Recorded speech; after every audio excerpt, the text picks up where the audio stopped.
इस चैप्टर में हमने रिवैल्यूएशन कैपिटल और बैलेंस शीट वाला क्वेश्चन बहुत डिस्कस कर लिया। अब हम जर्नल एंट्रीज की बात करेंगे, कंप्लीट क्वेश्चन, और आपको केवल जर्नल एंट्री पास करनी है। जनरल एंट्री वाला क्वेश्चन करते हुए भी आपको एक सीक्वेंस फॉलो करना है, जो सीक्वेंस हमने कैपिटल अकाउंट प्रिपेयर करते टाइम फॉलो किया था। अगर वो सीक्वेंस आपको याद है, उसी सीक्वेंस में आपको जर्नल एंट्री वाला क्वेश्चन भी करना है। बस ये ध्यान रखेंगे हम कि बैलेंस कैरिड डाउन और बैलेंस ब्रॉट डाउन की हम एंट्री पास नहीं करते। उसके अलावा जो अदर सीक्वेंस है उसको हम उसी में सॉल्व करेंगे। क्वेश्चन नंबर 32 पढ़ लो जल्दी से।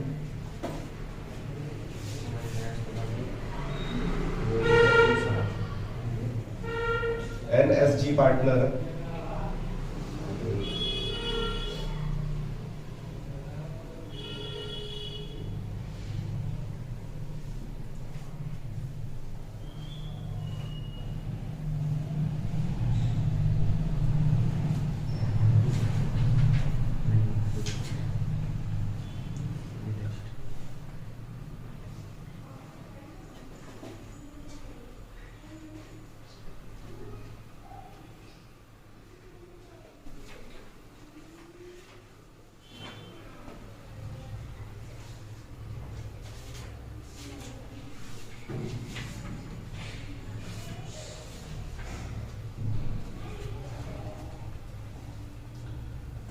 सीक्वेंस फिर से लिख देता हूं मैं।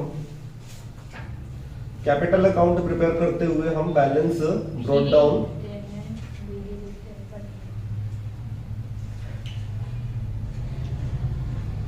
उसके बाद गुडविल की एंट्री, फिर रिवैल्यूएशन, फिर प्रॉफिट लॉस और रिजर्व, ठीक है ना। और लास्ट में रिटायरिंग पार्टनर का सेटलमेंट करते हैं, सेटलमेंट ऑफ रिटायरिंग पार्टनर। यही सीक्वेंस है जिसको यूज करके हम कैपिटल अकाउंट प्रिपेयर करते हैं, और इसी सीक्वेंस को फॉलो करके हम जर्नल एंट्री का क्वेश्चन भी करेंगे। बस आपको ध्यान रखना है कि इस बैलेंस ब्रॉट डाउन की एंट्री पास नहीं करते हम। तो सबसे पहले इस क्वेश्चन में हम एंट्री पास करेंगे गुडविल से रिलेटेड, और गुडविल से रिलेटेड हम दो एंट्री पास करते हैं, एक तो ओल्ड गुडविल को राइट ऑफ करने का और एक गेनिंग टू रिटायरिंग। आपको यहाँ पे देखना पड़ेगा कि दो गुडविल गिवन है या कोई एक गुडविल। इस क्वेश्चन में केवल एक गुडविल मेंशन है। सबसे लास्ट वाले पॉइंट में goodwill of the firm on G's retirement was valued at 90,000, और वैल्यूड वाला जो गुडविल होता है, एडजस्टमेंट वाला जो गुडविल होता है, वो हमेशा न्यू गुडविल होता है, और उसके लिए हम एंट्री पास करते हैं गेनिंग टू रिटायरिंग। अब इसके लिए आपको गेनिंग रेशो पता करना पड़ेगा, बिकॉज ओल्ड रेशो भी है और न्यू रेशो भी है। तो यहाँ पे वर्किंग नोट पे देख लेते हैं कि गेनिंग रेशो क्या आ रहा है। NSG पार्टनर है और जी रिटायर हो गया, यानी N और S का गेनिंग रेशो, और गेनिंग रेशो का फॉर्मूला क्या होता है, new ratio minus old ratio.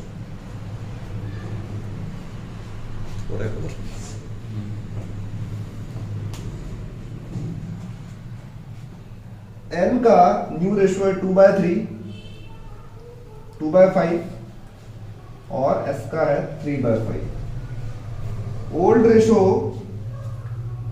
2/10 और 3/10, यानी 2/10 और 3/10 गेनिंग रेशो सेम, 2/3 का गेनिंग रेशो आ गया। अब हम एंट्री पास कर देंगे, यानी फर्स्ट एंट्री हमारी है गुडविल से related, which is N capital debit, S capital debit,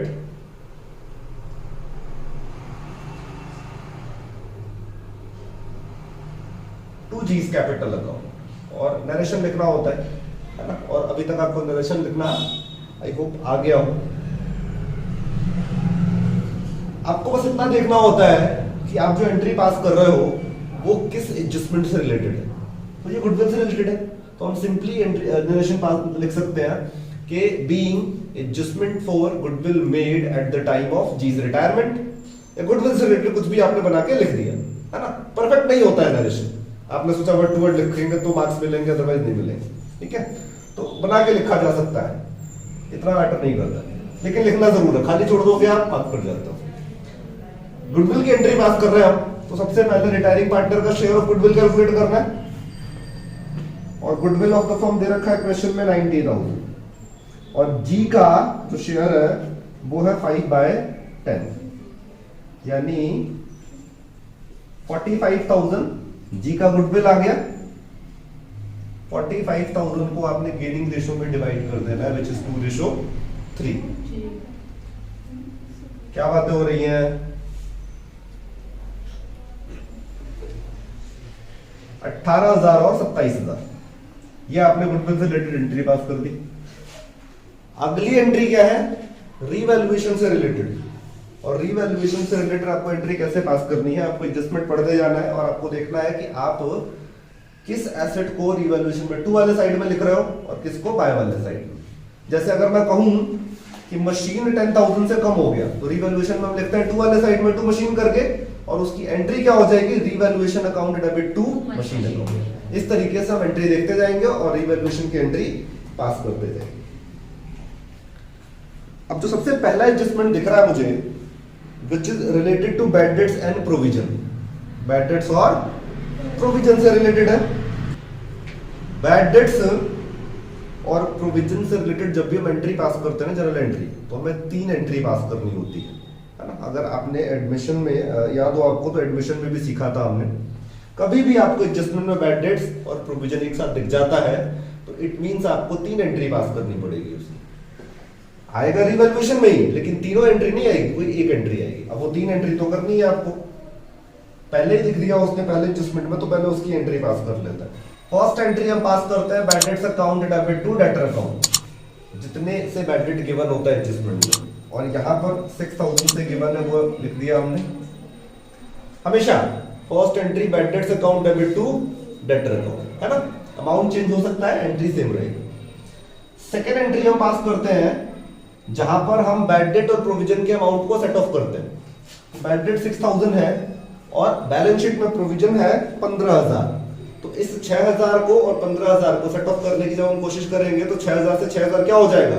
cancel हो जाएगा। यानी हमें केवल 6,000 को सेट ऑफ करने की एंट्री पास करनी है। और वो कैसे करेंगे? पहली एंट्री में बैड डेट्स डेबिट हुआ है, तो दूसरी एंट्री में बैड डेट्स क्रेडिट हो जाएगा और प्रोविजन डेबिट हो जाएगा। Provision for doubtful debts, to bad debts. ये बैड डेट्स और प्रोविजन दोनों को सेट ऑफ करने की एंट्री है। और सेटअप कितना अमाउंट कर रहे हैं हम? केवल 6,000। बैड डेट 6,000 का है, प्रोविजन 15,000 का है, लेकिन सेट ऑफ हो कितना सकता है? केवल 6,000 सेट ऑफ हो सकता है। 6,000 से 6,000 को कैंसिल कर दिया आपने। 15,000 में से 6,000 अगर कैंसिल हो गया, तो 9,000 और बचा हुआ है किसमें? प्रोविजन में। अब उस 9,000 के प्रोविजन को नए प्रोविजन से कंपेयर करेंगे, फिर हम डिसाइड करेंगे कि रिवैल्यूएशन में कहां लिखना है। यहां तक समझ आया? कभी भी बैड डेट और प्रोविजन दोनों ही एडजस्टमेंट में गिवन होता है, तो हम 3 एंट्री पास करते हैं। फर्स्ट एंट्री हमेशा यही रहेगी, बैड डेट टू डेटर, जितने का बैड डेट होगा कर दो एंट्री पास होते से। Second entry fix, second entry में फिक्स है provision to bad debt. Amount देखना पड़ेगा, अमाउंट यहां पर हम बैड डेट को प्रोविजन से क्या कर रहे हैं? सेट ऑफ कर रहे हैं, बराबर करने की कोशिश, कैंसिल करने की कोशिश कर रहे हैं। तो कितना कैंसिल होगा? अमाउंट केवल 6,000 कैंसिल होगा, तो 9,000 का प्रोविजन अभी बचा हुआ है। क्वेश्चन में बैलेंस शीट में प्रोविजन कितना गिवन था? 9,000, और एडजस्टमेंट में बैड डेट्स कितना गिवन है? केवल 6,000। तो 6,000 से 6,000 कैंसिल होगा, तो प्रोविजन में कितना बचा हुआ है? 9,000 बचा हुआ है ना। तो अब ये जो प्रोविजन में 9,000 बचा हुआ है, इसको यही रखते हैं और नया प्रोविजन कैलकुलेट करके इसको नए प्रोविजन से कंपेयर करेंगे। फिर हमें पता लगेगा कि प्रोविजन हमारा इंक्रीज हो रहा है, डिक्रीज हो रहा है। तो नया प्रोविजन कैसे कैलकुलेट करेंगे? प्रोविजन जब भी हम कैलकुलेट करते हैं, तो पहले डेटर लिखा जाता है, और इस क्वेश्चन में डेटर कितना है? 1,35,000। इसमें से बैड डेट लेस होता है एडजस्टमेंट वाला हमेशा, तो 1,29,000 आया आफ्टर बैड डेट और 5% का प्रोविजन एडजस्टमेंट में गिवन है, आ जाएगा 6,450। सेट ऑफ करने के बाद आपको यह पता लग जाता है कि प्रोविजन में कितना बैलेंस बचा हुआ है, उसके बाद आप निकालो नया प्रोविजन। हमेशा यही मेथड यूज करेंगे नया प्रोविजन निकालने के लिए। डेटर लिखा, बैड डेट माइनस किया, जो बैलेंस बचेगा उसके ऊपर जितना भी परसेंट गिवन है वो हमने कैलकुलेट कर लिया। ये नया प्रोविजन। नए प्रोविजन का मतलब ये है कि इस साल में हमें ये पता लगा है कि हमारा इतना अमाउंट डूब सकता है। ओल्ड प्रोविजन कितना है? 9,000। ओल्ड प्रोविजन का मतलब ये हो गया कि अभी तक हम मान के चल रहे थे 9,000 डूब सकता है, लेकिन एक्चुअल में अब आपको पता लगा केवल 6,450 डूबेगा। इन दोनों को कंपेयर करें हम तो हमारा प्रोविजन बढ़ रहा है या कम हो रहा है? कम हो रहा है। प्रोविजन जब भी होता है तो हमें क्या होता है? प्रॉफिट होता है। हमारा इतना पैसा डूब सकता था, लेकिन अब हमारा कितना पैसा डूब रहा है? केवल इतना। तो हमें क्या हो रहा है? प्रॉफिट हो रहा है। और जब भी प्रॉफिट होता है तो रिवॉल्यूशन में हम कितना लिखते हैं? क्रेडिट साइड से, है ना? आप इसको इस तरीके से समझ लो, या फिर ये देख लो, प्रोविजन बढ़ता है तो डेबिट साइड में लिखते हैं, कम होता है तो क्रेडिट साइड। अब कंपेयर करने से हमें ये पता लग गया कि प्रोविजन फॉर डाउटफुल डेट किधर लिखना है? बाय वाले साइड में। और बाय वाले साइड में अगर हम प्रोविजन फॉर डाउटफुल डेट लिख रहे हैं तो जनरल एंट्री क्या पास होगी? Provision for doubtful debts account debit to revaluation account.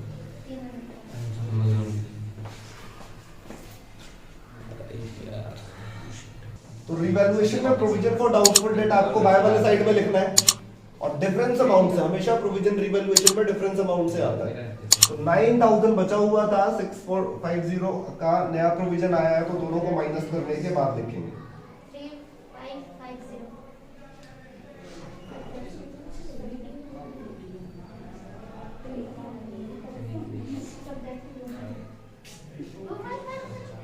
ठीक है, तो ये बहुत ही इंपॉर्टेंट एंट्री है, बड़ी मुश्किल से याद होता है।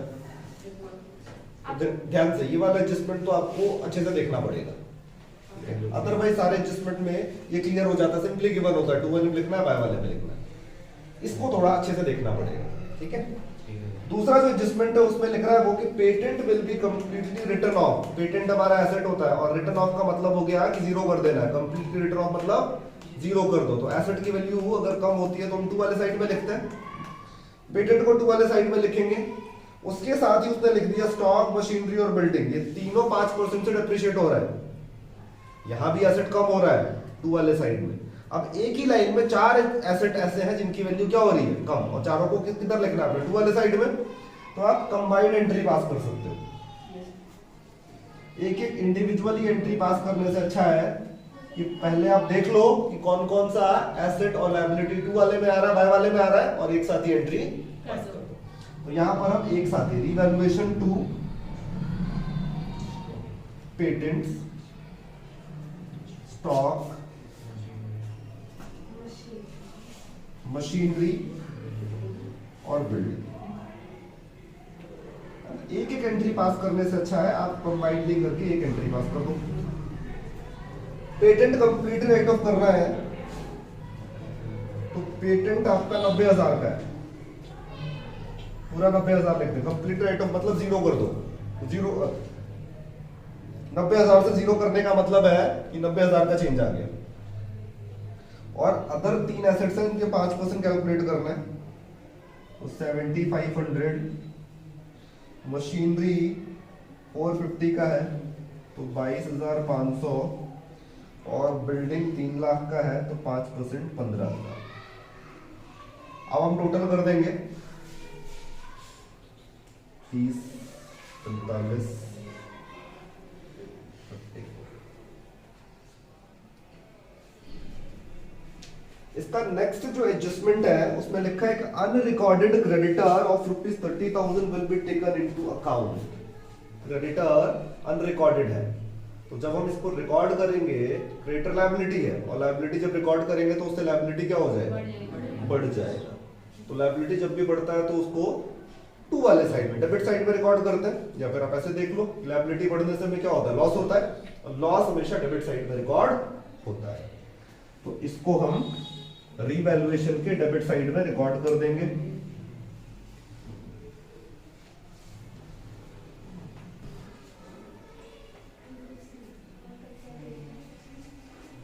Revaluation account debit to creditors, बातें नहीं, बातें नहीं, अनरिकॉर्डेड क्रेडिटर 30,000 से हमने रिकॉर्ड कर दिया, उसके बाद और कुछ मेंशन नहीं है। जिन एसेट्स और लायबिलिटी में चेंज आ रहा था उनको रिकॉर्ड कर दिया हमने।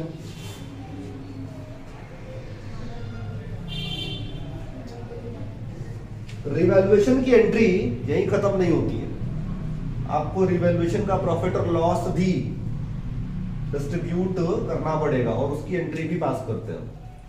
तो रिवैल्यूएशन की एंट्री तो पास कर ली आपने, लेकिन उसमें प्रॉफिट हो रहा है, लॉस हो रहा है, ये पता करके उसकी भी एंट्री पास करनी, तब आपका रिवैल्यूएशन वाला स्टेप कंप्लीट होगा। कैसे पता कर सकते हैं?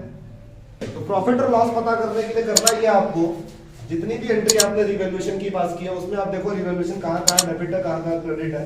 तो सबसे पहले मुझे यहां दिख रहा है रिवैल्यूएशन, हमने एंट्री पास की प्रोविजन टू रिवैल्यूएशन, ये एक्चुअल में आएगा रिवैल्यूएशन में किधर, क्रेडिट साइड में। तो क्रेडिट साइड में अमाउंट लिख दो 2550।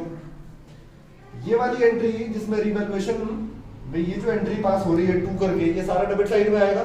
तो डेबिट साइड में हम टोटल कितना लिख देते हैं, 54,000। भैया उसमें 90,000 है, 9,000 दिया आपने 90 भाई वो। अच्छा,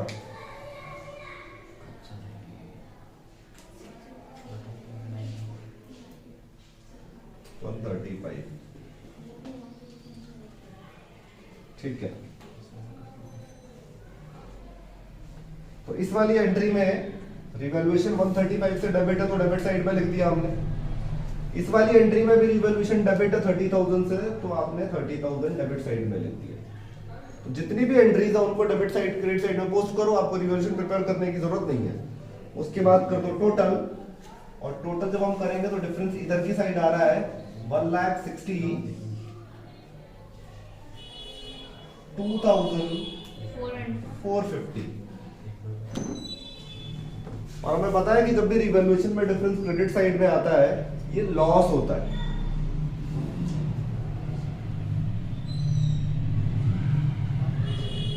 रिवैल्यूएशन में लॉस आ गया 162,450 का। लॉस को डिस्ट्रीब्यूट करने की जो एंट्री है, आपको ध्यान रखना होता है कि लॉस डिस्ट्रीब्यूट करते टाइम कैपिटल डेबिट होता है, प्रॉफिट डिस्ट्रीब्यूट करते टाइम कैपिटल क्रेडिट होता है। लॉस डिस्ट्रीब्यूट करेंगे हम रिवैल्यूएशन का तीनों पार्टनर में, तीनों के कैपिटल को हमें क्या करना है, डेबिट, यानी N capital debit, S capital debit, G capital debit to revaluation. 1,62,450 का जो लॉस है वो हम तीनों पार्टनर में डिवाइड कर देंगे ओल्ड रेशो में, और ओल्ड रेशो गिवन है क्वेश्चन में 235। रिवैल्यूएशन के लॉस को जब हम डिस्ट्रीब्यूट करते हैं तीनों पार्टनर में, तो एन का जो बैलेंस है लॉस का वो आ रहा है 32,490, एस का 48,735 और जी का 81,225। रिवैल्यूएशन का लॉस और प्रॉफिट डिस्ट्रीब्यूट जब आप कर देते हो तो रिवैल्यूएशन वाला स्टेप आपका कंप्लीट हो जाता है। अब आपको बैलेंस शीट में देखना है कोई प्रॉफिट रिजर्व या फिर लॉस गिवन है, उसको डिस्ट्रीब्यूट करने की एंट्री पास करेंगे।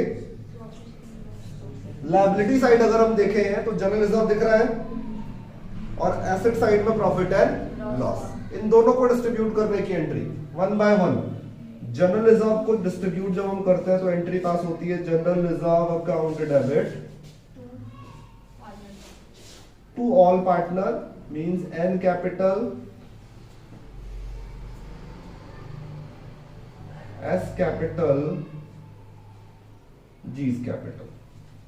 जनरल रिजर्व 90,000 का है, ये हम तीनों पार्टनर में डिस्ट्रीब्यूट कर देंगे तो 18,000, 27,000 और 45,000। नेक्स्ट एंट्री जहां पर प्रॉफिट एंड लॉस 75,000 का है उसको डिस्ट्रीब्यूट करना। एसेट साइड में प्रॉफिट एंड लॉस है, इसका मतलब ये लॉस है, और लॉस डिस्ट्रीब्यूट करते टाइम कैपिटल हो जाता है debit. N capital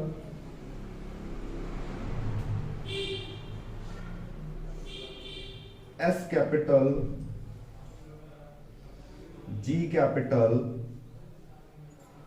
to profit and loss account. और प्रॉफिट एंड लॉस का जो बैलेंस है विच इज 75,000, ओल्ड रेशो में इसको भी डिस्ट्रीब्यूट करेंगे। 15,000, 22,500 और 37,500। ये वाला स्टेप भी कंप्लीट हो गया हमारा। एट लास्ट हमें रिटायरिंग पार्टनर का सेटलमेंट करना है, और रिटायरिंग पार्टनर का सेटलमेंट है या तो हम उसको पे कर देते हैं या हम उसका बैलेंस लोन में ट्रांसफर कर देते हैं। अब इस क्वेश्चन में जी रिटायर हुआ है और जी का सेटलमेंट कैसे करना है ये मेंशन नहीं है। तो जब मेंशन नहीं होता है कि हमें रिटायरिंग पार्टनर को पे करना है या उसके लोन में ट्रांसफर करना है तो हम लोन में ट्रांसफर कर देते हैं। लेकिन लोन में ट्रांसफर करने के लिए आपको उसका बैलेंस भी तो पता होना चाहिए ना, कितना हमें उसको उसके लोन में ट्रांसफर करना है। अब ये कैपिटल प्रिपेयर किया होता हमने तो हमें पता लग जाता टोटल करके, लेकिन यहां पर कैपिटल तो हमने प्रिपेयर किया नहीं। तो एक तरीका तो ये है कि आप कैपिटल अकाउंट करो प्रिपेयर और उससे पता करो, और एक दूसरा जो शॉर्टकट तरीका है उसकी बात कर लेते हैं। जी का लोन बैलेंस कैसे कैलकुलेट करना है, सबसे पहले जी का लिखेंगे कैपिटल।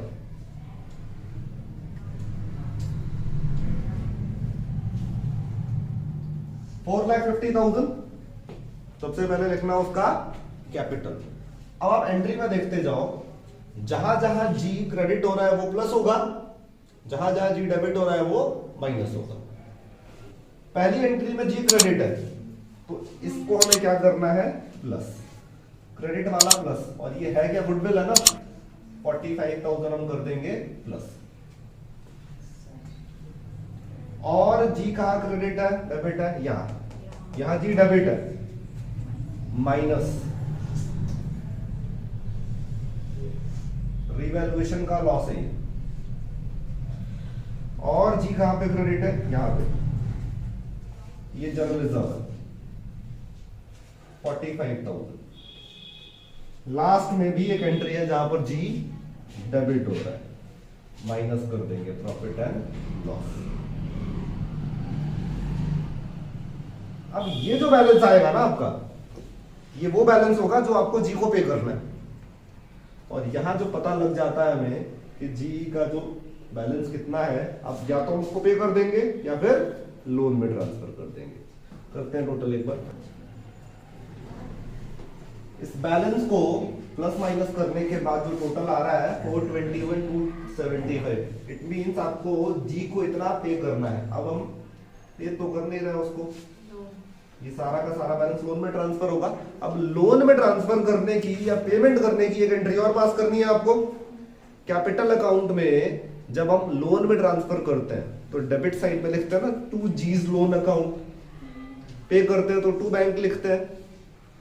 और अगर उसके हिसाब से आप एंट्री पास करो तो एंट्री पास हो जाएगी यहां पे last entry which is G capital account debit to G's loan account, 4,21,275। इस तरीके से आपको जनरल एंट्री पास करना। अगर हमने पे कर दिया होता तो टू बैंक आ जाता है यहाँ पे, बस जी कैपिटल टू बैंक। ऐसा भी हो सकता था कि हम 1 लाख उसको पे करते, बचा हुआ बैलेंस लोन में ट्रांसफर करते, तो यहां पर टू लोन करके लोन में, टू बैंक करके 1 लाख का बैंक में लिखते। सिंपल, ये सेटलमेंट की एंट्री है लास्ट की, है ना। ऐसे आपका जनरल एंट्री का क्वेश्चन कंप्लीट होता है। सीक्वेंस बहुत जरूरी है, ठीक है, तो इसका विशेष ध्यान रखो। हाँ